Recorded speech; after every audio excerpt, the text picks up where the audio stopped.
والله يدعو إلى دار السلام ويهدي من يشاء إلى صراط مستقيم. And God said, let there be light, and there was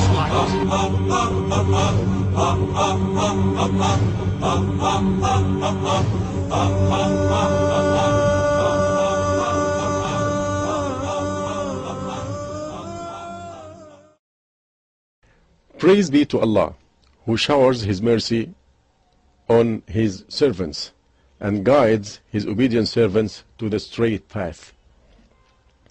I testify that there is no true God but Allah, the one who has no partner, and that Muhammad is His messenger and servant. O Allah, bless our Prophet Muhammad, his honorable family, and all his companions. The topic to be discussed now is the history of religion and the origin of the true religion. Is it heavenly or man-made? Some people have claimed that the human being did not come to know the true religion as we now know it all at once. Rather, it developed over centuries during the prehistoric era known as the Stone Age. The original state of man, according to their claims, was ignorance. He did not know he had a Lord and Creator. The religious sense was stirred when early man saw the animals feared an invisible power and feared thunder and lightning, of which he too was afraid.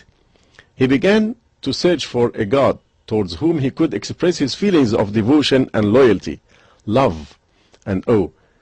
It didn't matter to him whether this God was the sun, the moon, the stars, even trees or animals.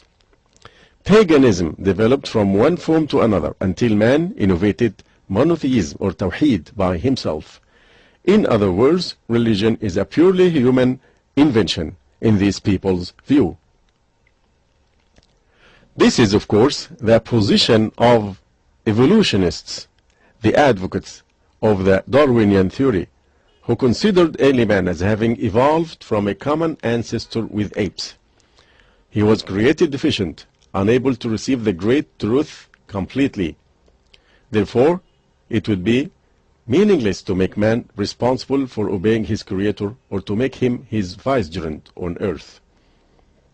According to this view, man was originally pagan, believing in falsehood, and monotheism was a later development. This development was the result of his own expanding cumulative experience and deeper contemplation, and did not come with divine guidance. Rather, as he advanced in science and manufacturing, he also advanced in his knowledge of Allah the Exalted. The treatment of human history is purely materialistic. There is no place in their worldview for Allah, nor for prophets sent by Allah to teach humanity how to live in accordance to His will. The result of this view is a denial of the human being's responsibility to his Creator.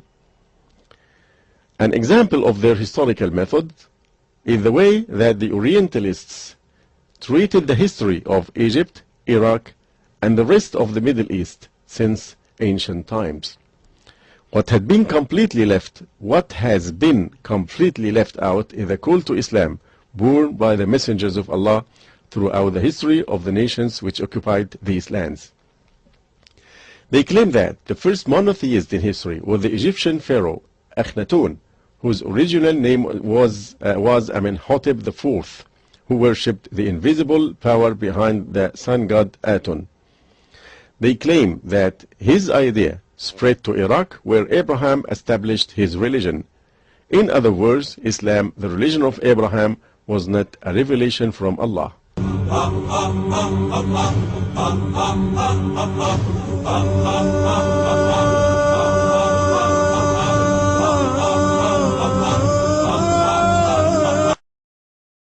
Now let us move to discuss the methodology of researchers in the origin of religion.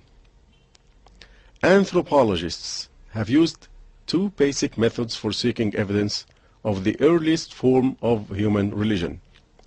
The first is archaeological, examining artifacts and written records of ancient civilizations, such as the Egyptians, Sumerians, etc.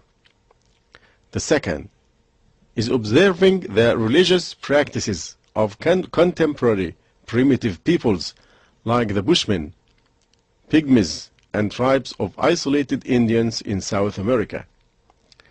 They found those ancient civilizations and these modern peoples all practicing forms of idolatry and polytheism.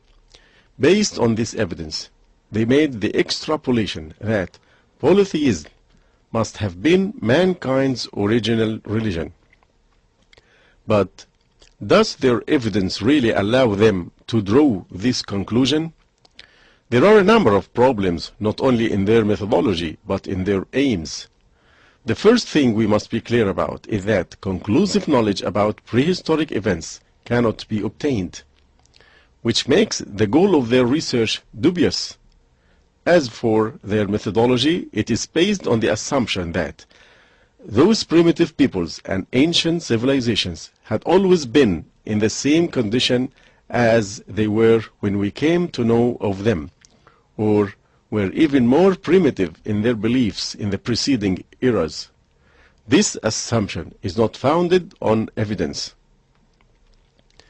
An alternative possibility is that these religious forms represent a degeneration from an earlier correct religion.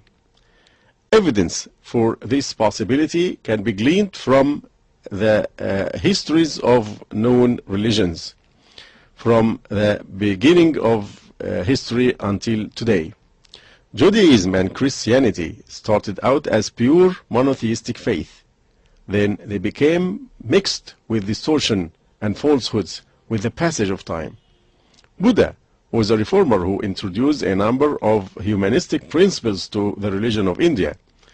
He did not claim to be God, nor did he suggest to his followers that he be an object of worship.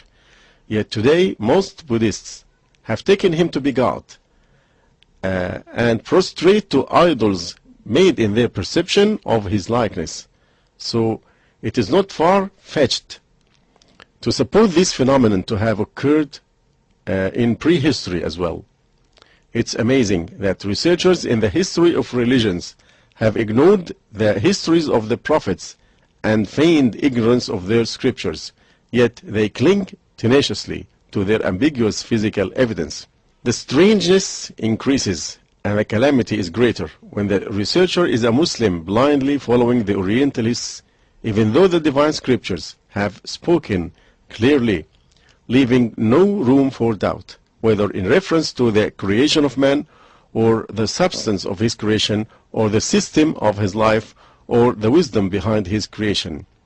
Allah subhanahu wa ta'ala has said what means, and pursue not that of which you have not the knowledge, for surely the hearing, the sight, the heart, all of these shall be questioned of. And Allah said, I did not make them to witness the creation of the heavens and the earth, nor their own creation, nor do I take misleaders as helpers. If, as we have seen, scientific methodology cannot lead us to definitive knowledge on these issues, is there any other means to gain it? Verily, it's only the divine revelation which allows us to know the truth about the past, the present, and the future in those matters outside the reach of our minds and senses. Verily, it is only the Quran, the speech of Allah, the Almighty, the Glorious, which falsehood cannot come at from before it or behind it, a revelation from the wise, the worthy of all praise. The remote past is definitely part of the unseen, the ghaib. What we know of human history before 5,000 years ago is very little. As for what we know from before 10,000 years ago, it is less still. What is remoter than that is virtually unknown, of course, for one who is unconvinced that the Quran is a revelation from Allah. The Quran, cannot be held as an authority.